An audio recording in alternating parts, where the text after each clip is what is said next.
एक गांव में एक वृद्धा अपनी 3 बहुओं के साथ रहती थी। उसकी बड़ी बहू पढ़ी लिखी और एक उच्च पद पर कार्यरत थी। दूसरी बहू मध्यम शिक्षा प्राप्त कर घर के कामकाज में निपुण थी और तीसरी बहू अनपढ़ थी, लेकिन अत्यधिक भक्तिमय और सरल स्वभाव की थी। एक दिन गांव में एक प्रसिद्ध संत आए।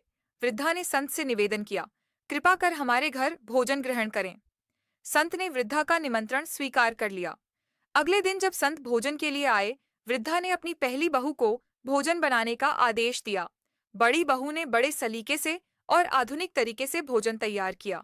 संत ने उसकी थाली कान से लगाई, कुछ सुना और थाली एक ओर रख दी। फिर दूसरी बहू आई। उसने अपने अनुभव और कुशलता से स्वादिष्ट भोजन बनाया। संत ने थाली भी कान से लगाई, कुछ सुना और उसे भी एक ओर रख दिया। अंत में तीसरी बहू आई। वह साधारण तरीके से और भगवान का नाम जपते हुए भोजन बना रही थी। संत ने उसकी थाली उठाई, सुना और तुरंत वहीं बैठकर भोजन करने लगे।